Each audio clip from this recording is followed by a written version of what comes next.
Good afternoon, everyone. Thanks for joining us today. I'll just leave it an extra minute, just if in case there's any additional joinees, but otherwise we'll get underway soon.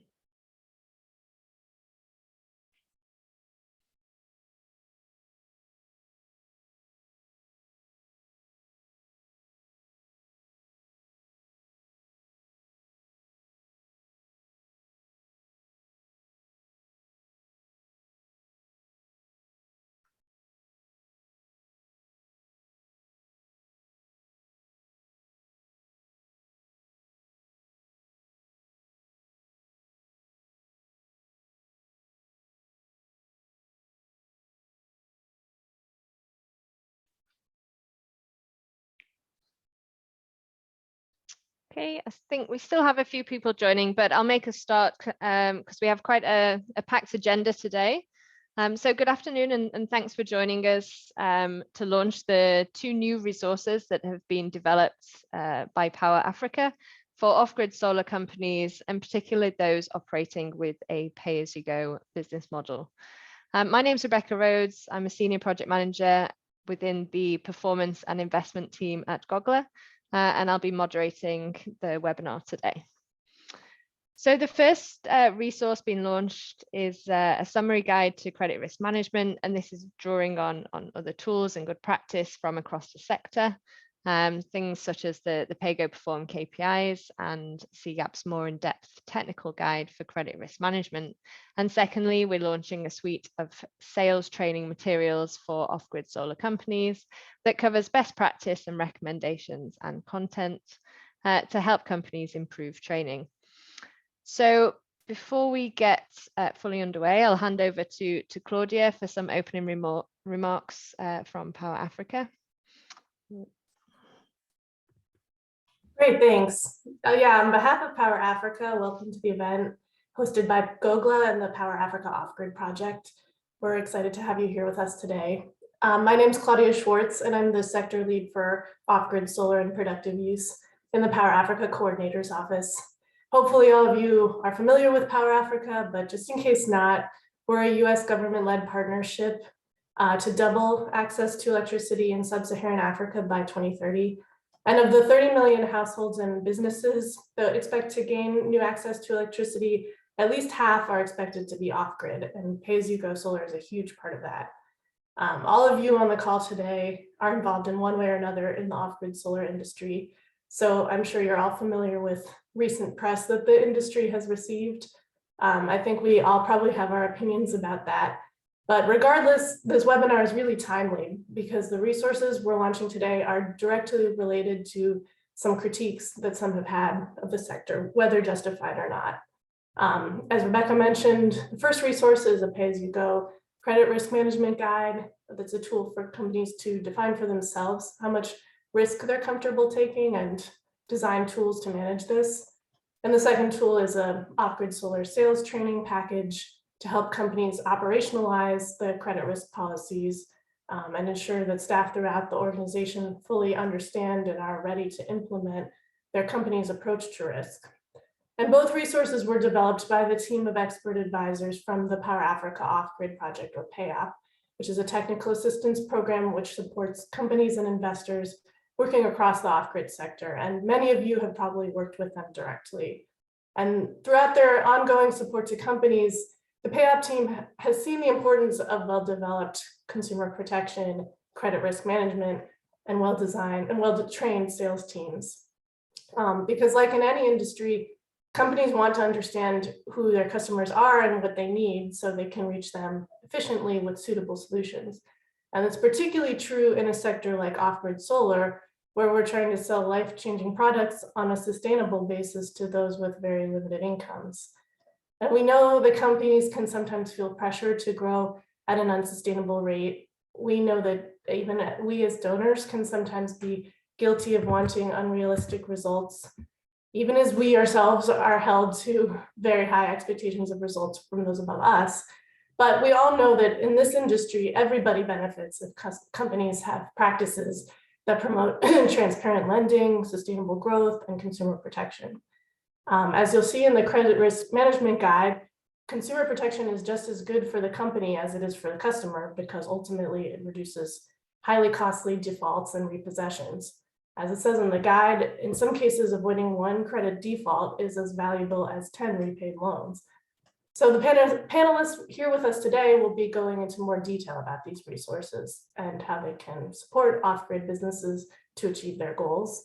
The first speaker is Max Mattern, financial specialist at the Consultative Group to Assist the Poor, and also we overlapped in graduate school. He will be going into detail about the credit risk management guide and how companies can design and manage asset finance products in a way that protects the customer while growing the company.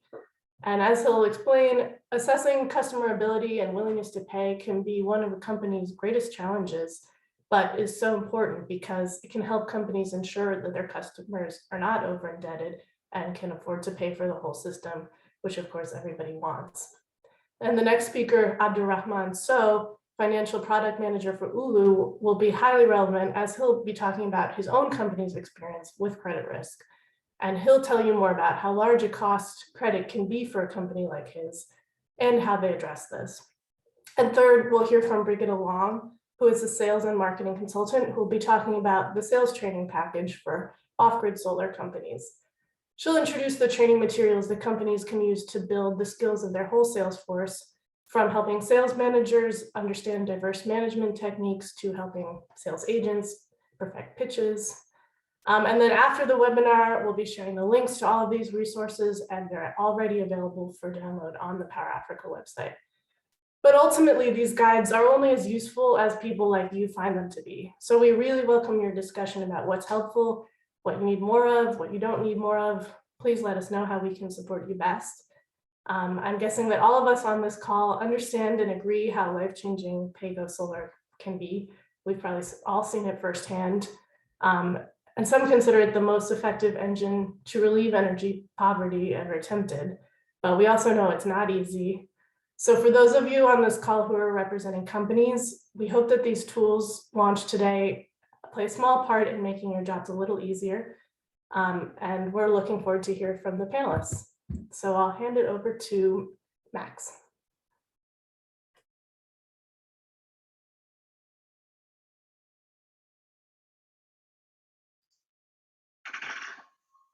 Thanks, Claudia. And hello, everybody. So it's great to be here today with the GOGLA and Power Africa teams. I'm just going to give a bit of an overview of the lessons that CGAP learned from several years working directly with the pay-go solar industry and asset finance companies more broadly. So this covered a number of different business models, but essentially to apply some best practices from the financial services sector to the asset finance industry, which obviously, asset finance, a lot of companies think of themselves primarily as manufacturers, distributors of assets, but in reality, because they're providing financing, credit risk management needs to be a major priority. And I think some recent events, as was alluded to, have really driven home the importance of adopting best practices for credit risk management. So first off, we're really excited at CGAP to see this new guide coming out. CGAP has been working, as I said, for several years to better understand approaches to credit risk management in the sector. And we've released a number of resources, but these are obviously quite in-depth and quite lengthy. So I think it's really useful to have sort of this high-level overview guide that really makes some of this guidance more accessible. So just to give a brief rundown of what the sources for this guide were. There have been a number of kind of blogs that we've released giving some higher level guidance, but also two very in-depth technical guides, the PayGo Perform KPIs, which provide some important guidance for financial and portfolio quality monitoring, as well as the technical guide to managing credit risk in asset finance. And so I'll provide a little bit of an overview of both of those. So first off, why does credit risk matter? I mean, there are really three main reasons. First off, financial sustainability is going to be key if we want to promote asset ownership at scale. Each time customers default and as portfolio quality deteriorates, that raises the risk of companies becoming insolvent. And in turn, it raises the risk profile of the industry. And ultimately, the more companies that are struggling to achieve sustainability, the higher the cost of capital is going to become, the less likely it's going to be that these important innovations actually reach the hands of the customers who most need them. Secondly, credit risk management, it's important to note, actually enables affordability for lower income customers. If you're doing this right, companies need to be pricing in risk. And so looking at the graph that I have here on the right, you can see that as mitigation of risk goes down, as resources spent on credit risk management go down, the cost of risk actually rises. And ultimately, someone needs to pay that debt. There's a good quote that every debt is ultimately paid, if not from the debtor, then eventually by the creditor. And so ultimately, that risk is going to have to be pushed off onto other customers. So the more effectively you're managing credit risk, the more affordable your products can be for the customers who need them.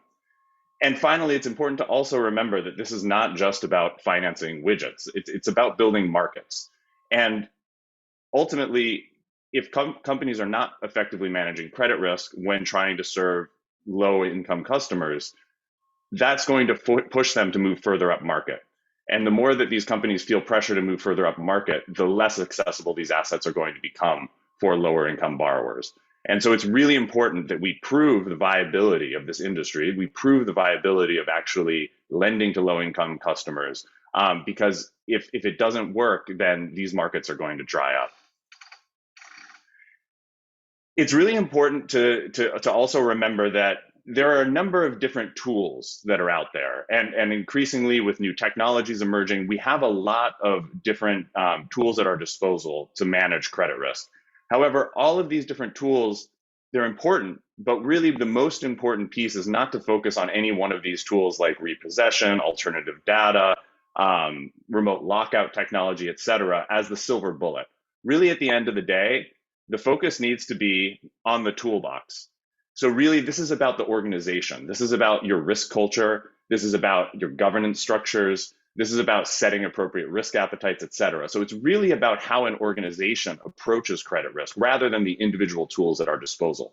And remember, technology is always evolving. There will always be new tools available. But really, at the end of the day, the one thing that remains a constant requirement is really making sure that the organization is focusing on credit risk and instilling a culture of credit risk management.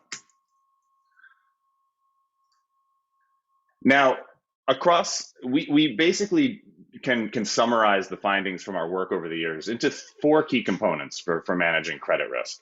The first, as I mentioned, is at the organization level. And I won't go into detail on this. You can find more detail in the credit risk management guide. But essentially, effectively managing credit risk starts with the right policies, culture, and governance structure. So this includes a risk management strategy and risk appetite that's set by the senior leadership. And a risk appetite really is just how much risk an organization is willing to tolerate. A risk culture, and this really means ensuring that risk is a priority throughout the organization. This requires constant training, dissemination of policies, refreshing that training constantly, ensuring that at every single level, there are responsibilities that are very clear for managing credit risk, from frontline staff all the way up to the senior levels. And then I won't go into the 3 lines of defense, but basically you should have multiple barriers for credit risk. So that starts with the frontline staff and management. It continues with your risk management unit. And then a 3rd level would be internal audit to just verify that everyone is following these policies appropriately. But importantly, there's no one size fits all, right? I mean, there are companies at a very early stage may not need all of this, but we should be thinking about over time how you're building up your capacity to manage credit risk as the company grows. Another important component of credit risk management is the product design. And when we say product design, it's really about both the physical product design as well as the financial product design. And both of these can play a major role in either mitigating or exacerbating credit risk. So first off, the quality of the physical asset is probably the single greatest determinant of credit risk. If an asset breaks down, is unreliable, customers are not going to pay. So making sure that your asset is reliable is really the first step in managing credit risk. Secondly, pricing in risk is basically a one main tool that companies can use. So looking at expected losses and pricing that in into the cost to the customer, but it can't wholly replace credit risk management. And as I mentioned on the earlier slide, if you're relying just on pricing and risk and not effectively managing credit risk, your product is going to be too expensive, and you're not going to be able to reach the customers who really need these important assets. And then finally, just an example of how the financial product design could be approached. Often companies will use longer tenors, right, in order to make installments more affordable for customers. But this also comes with important drawbacks. The overall cost of the financing goes up to the customer, just given the longer tenor. It takes longer for the credit cycle to complete, and that means it will take longer for you to gain insights into how customers are repaying. And then third, the longer you go, the higher the risk of either technical failure of the asset or technical obsolescence as new higher quality products come into the market. And then of course, there's also the need to match the tenor of the financing to the warranty period. The third component is transaction risk. And this is really about managing credit risk at each step of the credit life cycle. So from the time that a sales agent meets a potential customer, all the way through to collections and repossession. So just some examples of how companies can manage credit risk along those steps. First off, it starts with how you compensate agents. How do you incentivize your agents? So incentivizing agents just on the basis of sales volume is a major credit risk. Really what needs to be done is, first of all, making sure that there are other parties who are involved in reviewing the sales that these agents are making, or even tying their compensation to the quality of sales. So making sure that they're not being compensated for poor quality sales. Another key challenge for the industry, and I don't think anyone has figured out the kind of best practice here, is to really effectively assess the ability and willingness to pay of customers. We, again, didn't find any silver bullet here. There are a number of different approaches that could be used, many lessons that can be learned from the microfinance industry. But essentially, companies need to experiment with different approaches that keep credit risk within stated appetites, but also don't overburden sales agents, don't create lengthy processes, and don't end up excluding too many customers. And then finally, and this is a key challenge we saw across the companies that we worked with, is that companies just need to make their collection and repossessions policies not only clear, but need to follow up on them. We saw many times where companies had very clear repossession and collection policies, but then they were not actually following them in the end. And that in turn creates an assumption that companies will never actually really collect on or fulfill their policies. And then importantly, even though we do need to be quite strict when it comes to collection and repossession, really treating customers with respect and care is still the most important concern here. And finally, portfolio management. So constantly keeping on top of your portfolio quality is really key. And I would encourage you all to look to the PAYGO Perform KPIs, which provide some really useful tools for monitoring portfolio quality in what is a very unique type of financial service in asset finance. So first of all, it depends on the right metrics. And so I mentioned the Perform KPIs. Whereas microfinance and financial services generally typically rely on things like portfolio at risk, it's not a well-adapted metric to PAYGO Solar. So looking to metrics such as collection rate and receivables at risk, which you can find the calculations for and some guides to how to use in the PAYGO Perform technical guide, will be an important tool for the industry. Secondly, fast-growing companies, right, where you're constantly growing and you're adding new loans to your portfolio, each month, you can't rely on portfolio averages because newer loans tend to perform better. So really what you need to do is look for tools that allow you to see how risk is evolving over time across different cohorts. And in our in-depth technical guide to credit risk management, you'll see some tools like transition matrices that allow you to kind of see how that risk is evolving over time and pinpoint problems and proactively address them before they become a serious risk to your company. And then finally, keeping an eye on concentration risk is just a basic component of portfolio management. Just making sure that you're not overly exposed by geography or product type. That can really help to maintain diversification so that the portfolio does not become overly concentrated in one area or sector. So just to close things out, the Power Africa Guide is an incredibly useful resource, but for those who might be looking for really more in-depth step-by-step guidance on how you manage credit risk across these 4 components, please take a look at our guide, Getting Repaid in Asset Finance, a guide to managing credit risk. And with that, I'll hand it back over, and thank you all so much for letting me speak today. Thanks very much, Max.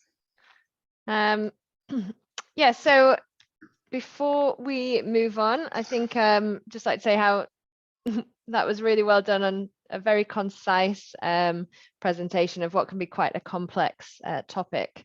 And indeed, do check out the guides mentioned there today.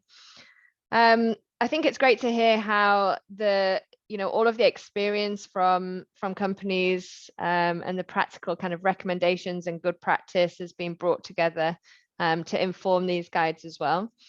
And just to reflect on that, we're now going to hear from Abde Sow, the financial product manager at Ulu, about their experience in implementing and improving credit risk management across their 6 markets in West Africa. So I'll just hand over. Thank you. Just sharing my screen real quick.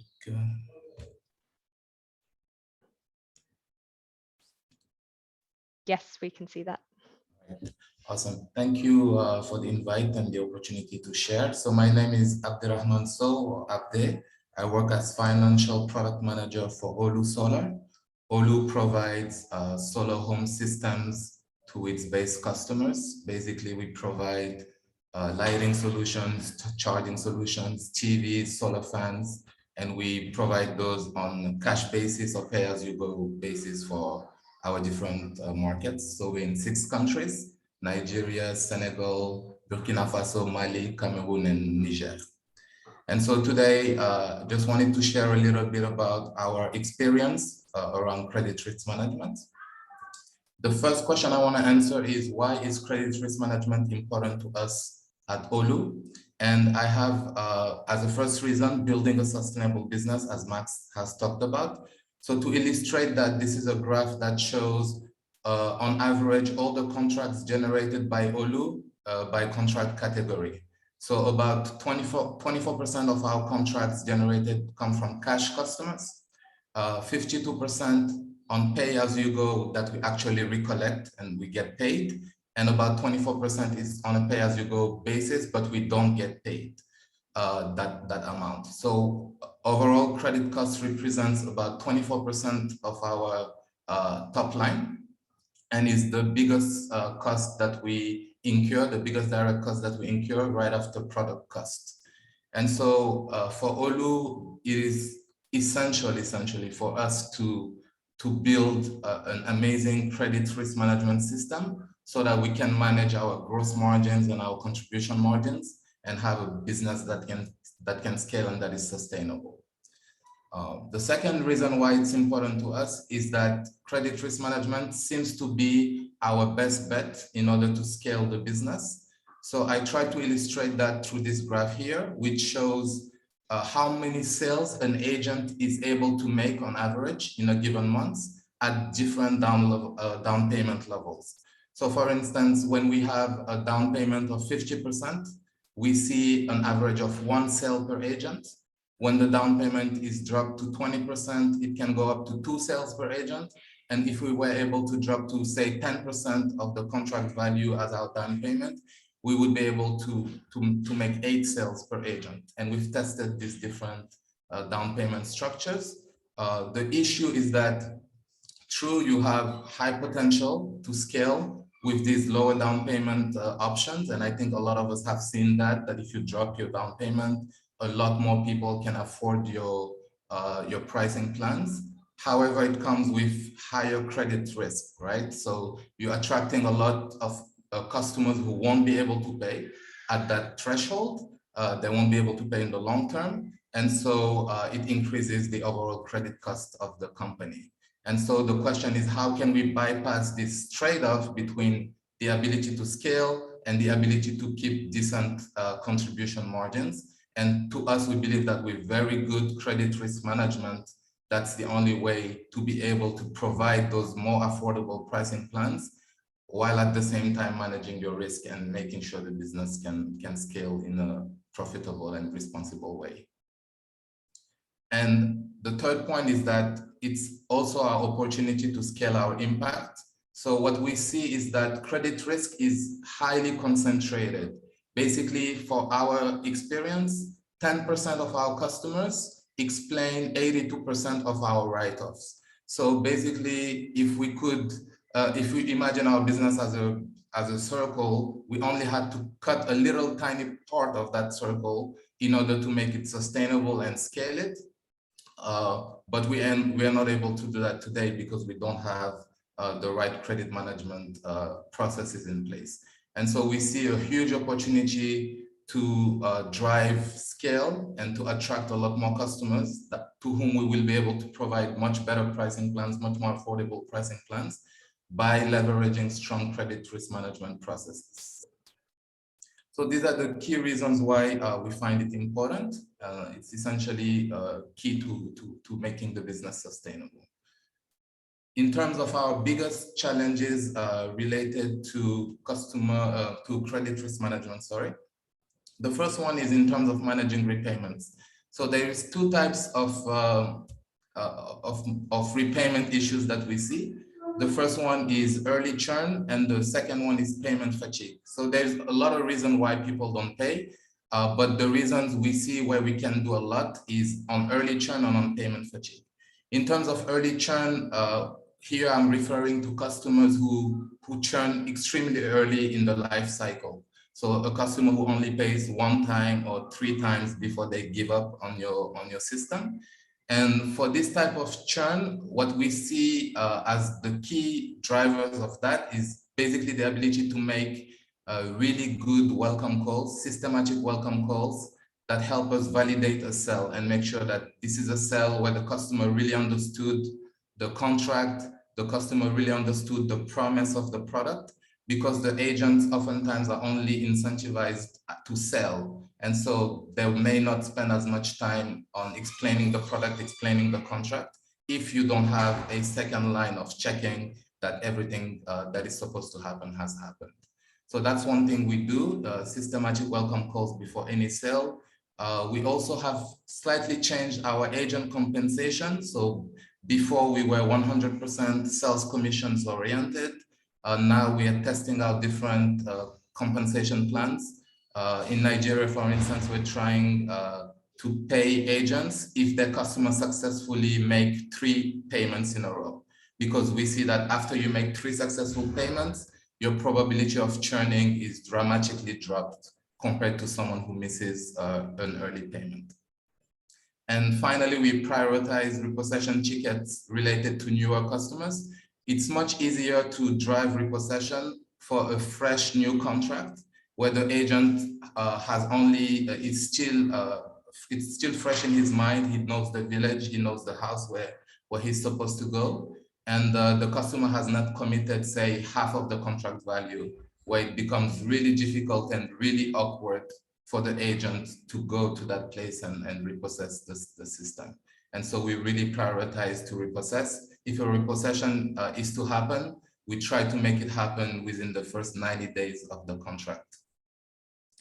In terms of payment fatigue, so what we see is that on the longer contracts that we have that are like 24 months or more, customers tend to be a little tired of paying and start asking, when is this gonna end? You see a couple of defaults happening.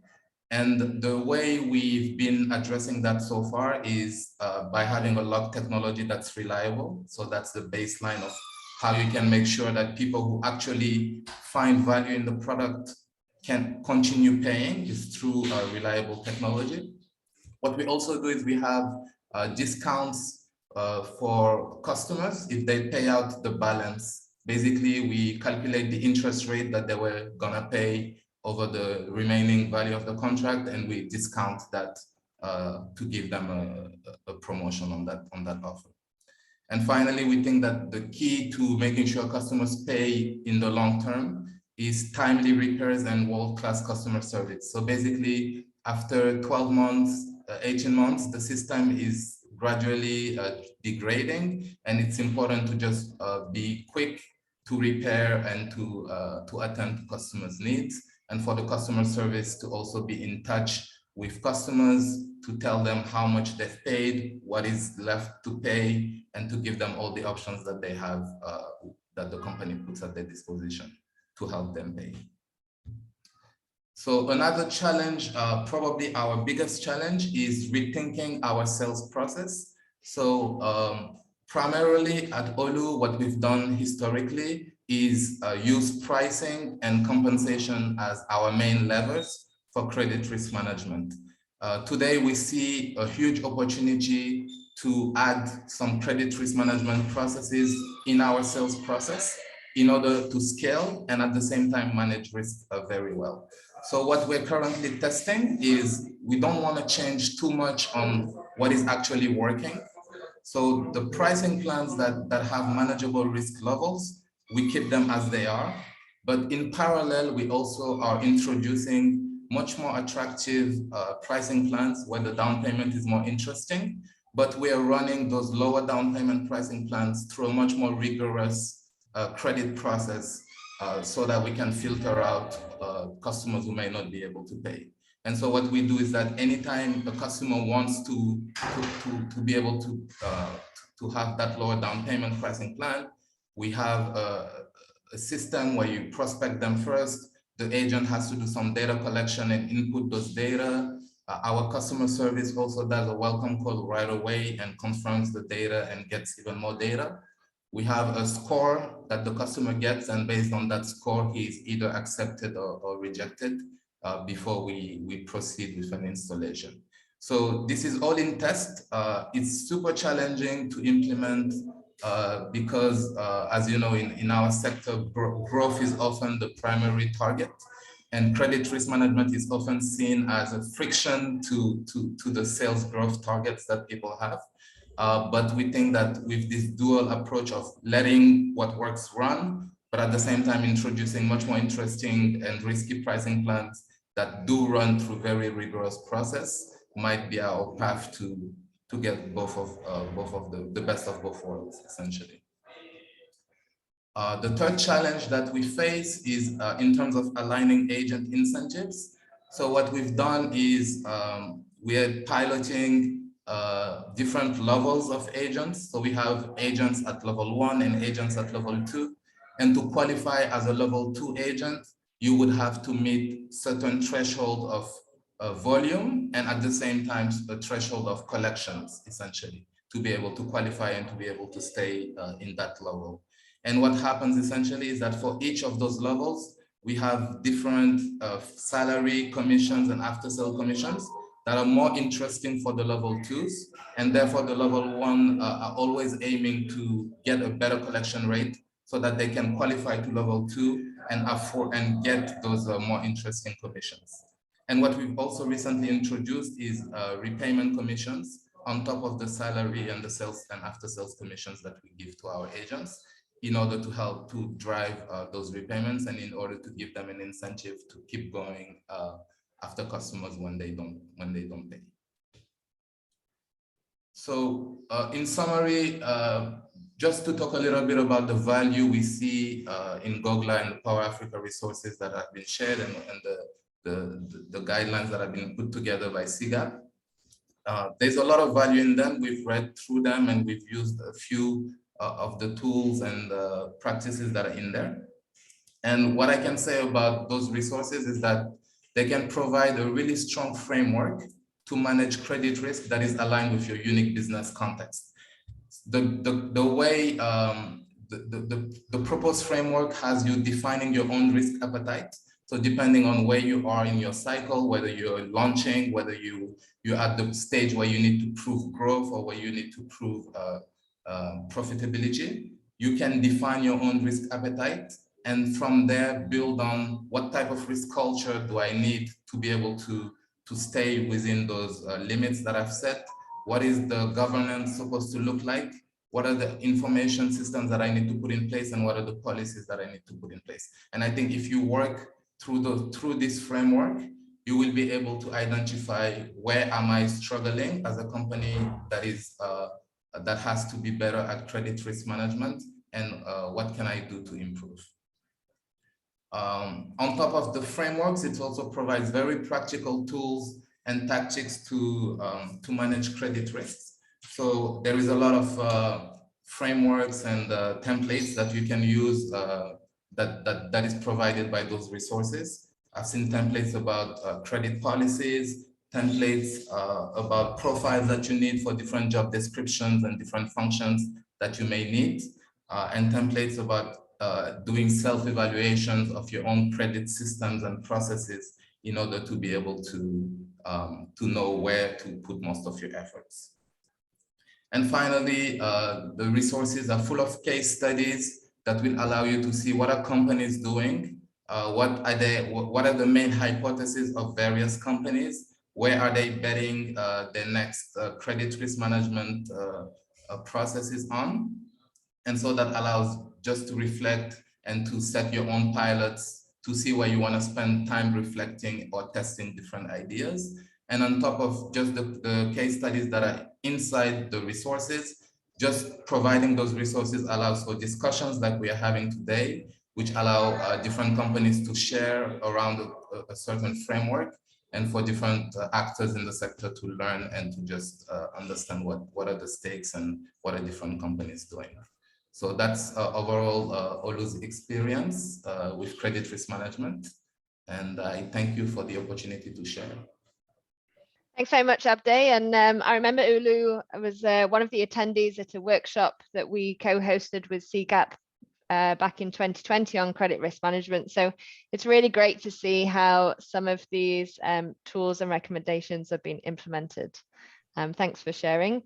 I also note that there's quite an active Q&A panel ongoing as well alongside. So thanks for your questions. Thanks for Max for writing some answers. And I just ask Abde as well to take a look at some of those questions and provide some answers in case we don't get time to go through many of them at the end in the live session. So I'll hand over now to Brigitte Long from Maverick Energy, who've been working on the sales training materials and guide for off-grid solar companies. So hereby launching the second resource today. Thanks. Brilliant. Thanks, Rebecca. And yeah, thanks for having me today. So I'm just going to take you through high level the materials that have been developed, but just quickly, the background as to where this came from is Power Africa received multiple requests for support on sales training, and there seem to be limited resources available, and specifically there were kind of three areas that where there seem to be these limited resources, which was specifically for kind of your field sales agents, your telesales agents, and then your sales managers. And really like the generic part, but also something that's more tailored specifically for off-grid solar companies. So thanks. So the objective was to develop a comprehensive collection of sales training materials. And specifically, and I think this is an important point, is for the companies to customize and adapt to their own use. And I'll take you through some of the content in detail, but I think it's very important that it's not necessarily going to be perfect for your company as it lands as is. It does require review and customization, and I'll kind of explain through some of those things as I go through some of the content. So just at a high level, what has been developed, there's a Word document that is just the overview of the materials and the description, and then it also includes an assessment form for the sales agents, as a test of competency. And then there are the sales agent training. There's 4 sets of materials, and it's kind of been divided into 4 days of training. There's a sales manager training, which is 3 sets of materials, and then the telesales agent, which again also has 3 sets of materials. And where this all came about from, there was, you know, some original content that had been developed, and we really went through kind of a critical review of that. How can it be structured better? And really just pulling in some more best practices and industry experience into this training to really kind of augment it into something that, you know, we hope is valuable and can be easily used and implemented in the industry. The content for the sales agent training. So here you can just see kind of the different modules that we've developed across the different days. You know, again, you know, it could be, you could divide day 1 up into 2 half days. Maybe day 1 extends over 2 days, depending on how much you deep dive into the content. Some of the content is similar across the 3 packs. So for example, benefits of solar home systems exists in the sales agent training. It also exists in the telesales agent training. There on day 4, product selling versus consultative, and I've got this word wrong every time, consultative selling also exists on the telesales side. Then just to describe, so we take the sales agent through kind of the full sales process. So the module 2 there on day 1, you'll see just the sales process. What type of sales agent are you? So the self-understanding first, and then it goes through the deep dive into the sales process. And then day 4, you kind of emerge with a bit of theory, how you represent your company's brand, and really knowing your market. So telesales agent training, you can see there, day 1, module 1, as mentioned, there's kind of that overlap. Then for telesales, their kind of sales cycle slightly different, obviously, to field sales agents. So, and I'll show you an overview of that in a sec. But again, it goes through kind of the pre-call planning, how you qualify your leads, what does your sales call look like, how do you pitch, handling objections, closing a sale, etc. And then day 3 is a lot about kind of the theory of telesales. You know, it can be a hard environment to be in. So there's how you use your voice, the words you use, overcoming your fear of sales, picking up the phone, facing those rejections, etc. You know, setting your goals. And then, of course, there's a bit about representing your company's brand, which I think is important for both these individuals.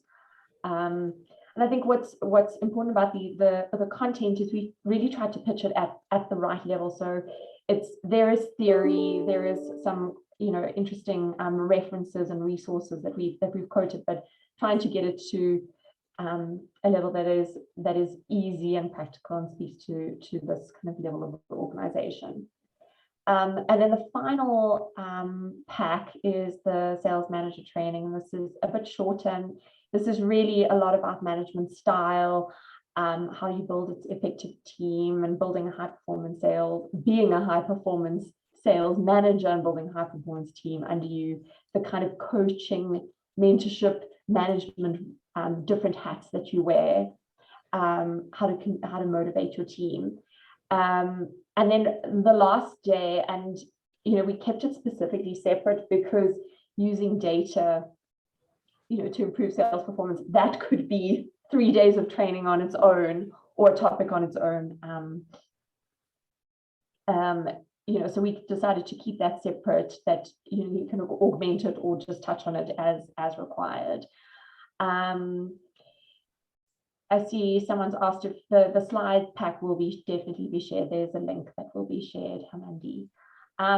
So just from a structure perspective, these are just the images at the bottom are just some examples of 2 slides out of the packs. On the left-hand side is the field sales agent, on the right is the telesales agent. And it's just to show you kind of how, you know, you go through a very clear process in the training. So it's not too schizophrenic and all over the show, but we really do try and keep it structured and guide you through or guide the attendees through something that is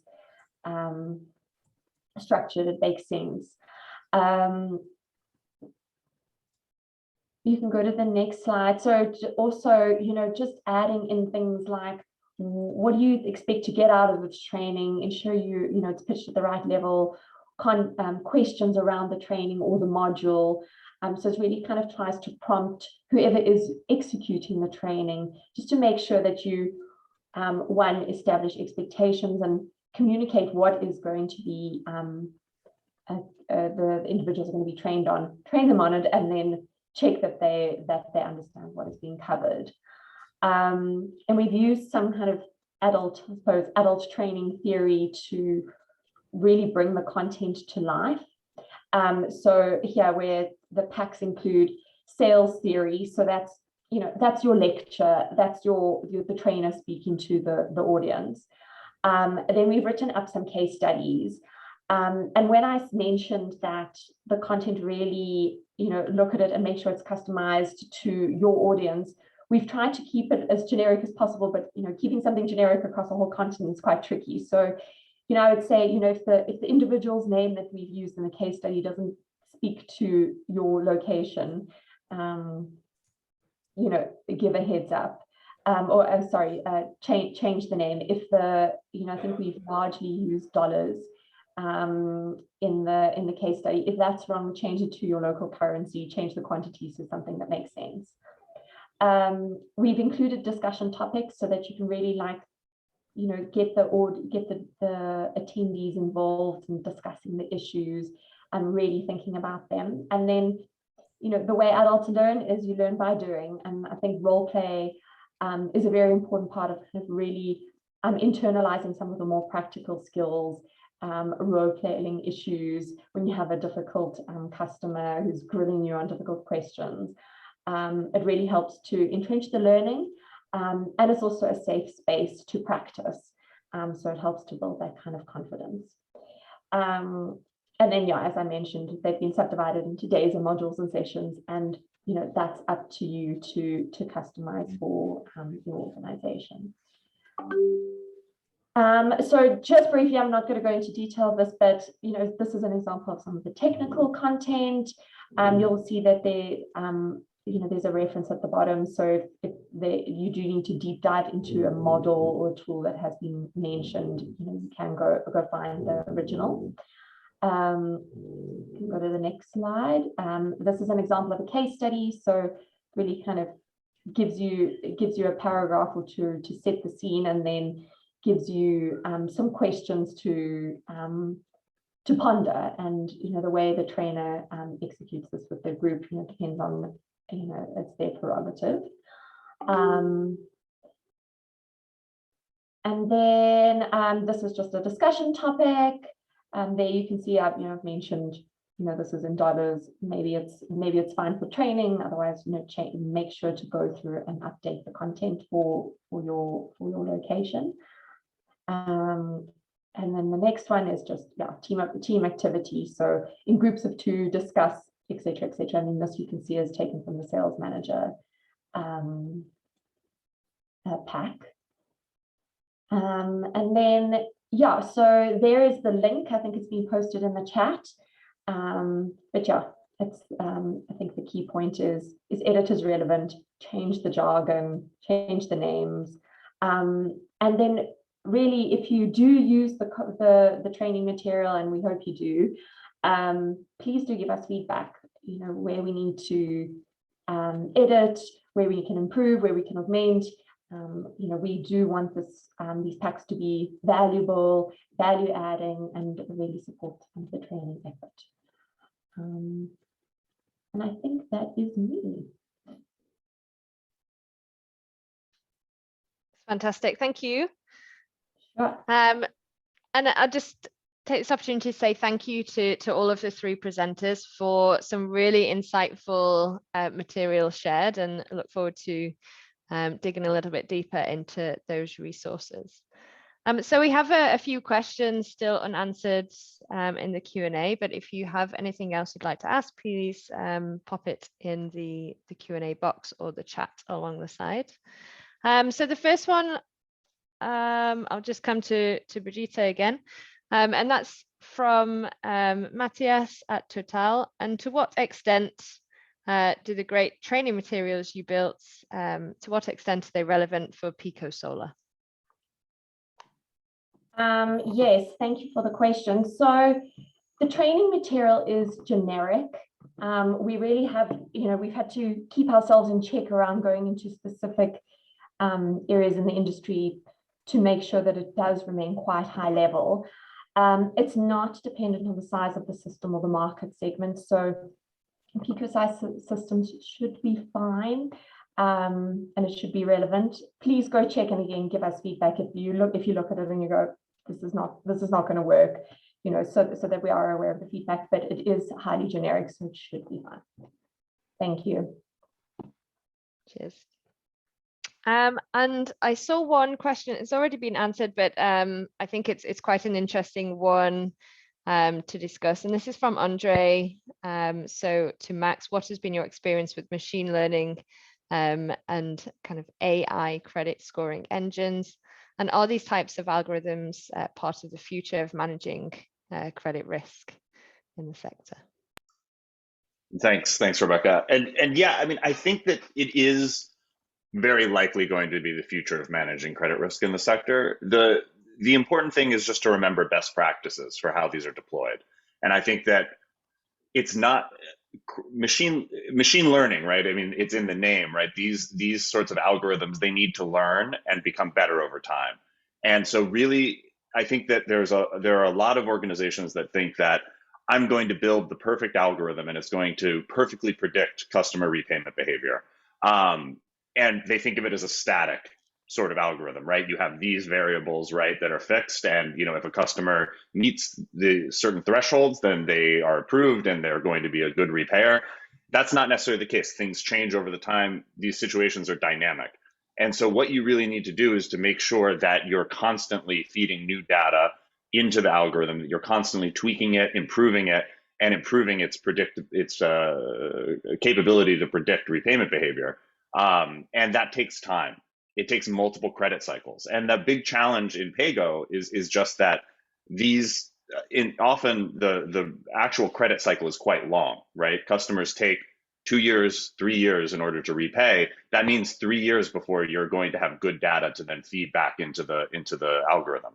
And so I would say that it is part of the future, but we need to take it step by step, and we need to give these things time to learn before we actually deploy them at scale. And so CGAP actually has some really great resources on credit scoring.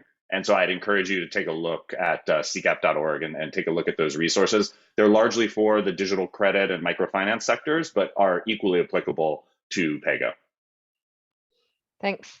Yep, and one of the things actually I was speaking about recently with a colleague of mine was the biases that could introduce in credit scoring as well through AI and machine learning. So something that we as a sector really need to kind of get to grips with and kind of innovate and improve as time goes on.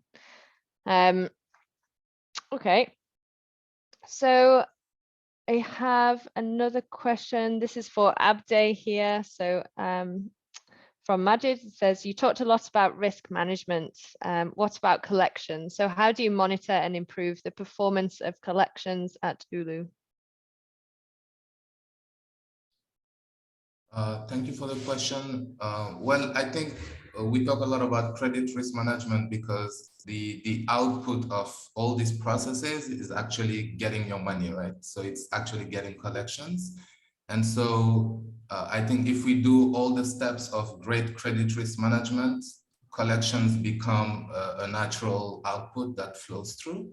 But just to answer your questions in a more practical way, some of our processes to get collections involve both incentives, so incentivizing the agents in order for them to be, to want to do recollections, understanding the context in which that they have to do those recollections, because they might have to go to another village and spend some fuel money, and so is the commission worth the cost that they're going to spend trying to recollect those things? So really thinking hard about the incentive systems you put in place, thinking really hard about what type of customer service checkpoints you do. So for us, what we do is if someone doesn't pay, We call them within 1 day after they don't pay, after lateness, 7 days after they're late, 14 days, and then 28 days. And if they don't pay after 28 days, that kicks in the repossession ticket,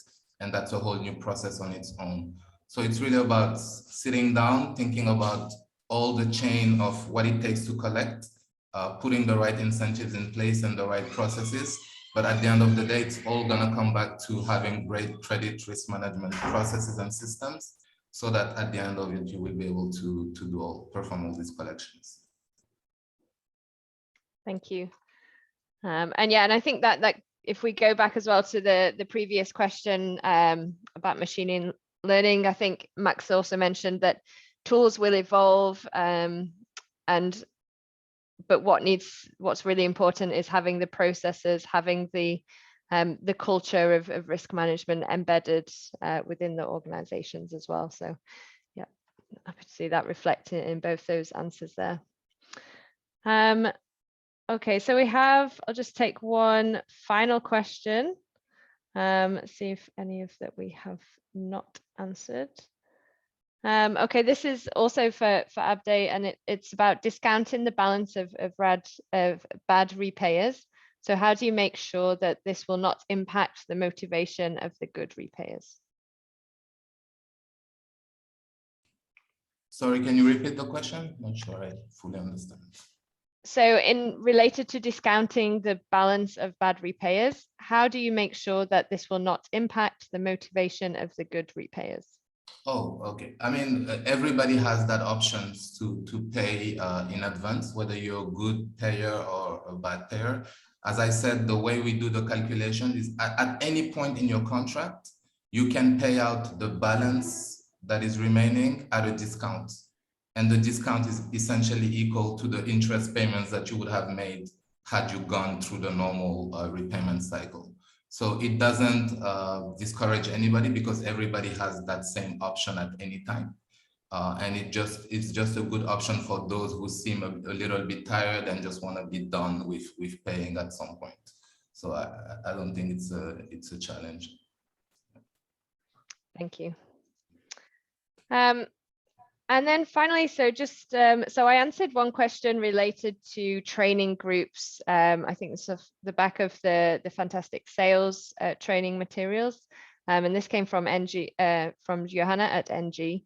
I answered from GOGLA's perspective, talking about the working groups that we have, and sometimes we do discuss training and have training sessions for companies, but I wondered if anybody at Power Africa would be able to also just respond to that, just related to is there any kind of off-grid sector training communities organized that one as a trainer could join? I can jump in from Power Africa's side. Yeah, it's a good question. I can bring it up at the Household Solar Funders group, which is maybe familiar with it. Brings together most of the funders and investors in the sector. And I can get back to you. And then, yeah, as I mentioned in the chat, I have a call with your colleague tomorrow anyways, and I can share more information there as well. But yeah, thanks very much for the question. Thanks. And yeah, and thanks for all the great questions. Thanks for all the comments as well. Really exciting to see these two new resources now available for companies to start using, and hopefully improving their operations as well. We'll share the slides and the recording with all the attendees after the webinar. So with that, I'd just like to say thank you and enjoy the rest of the day.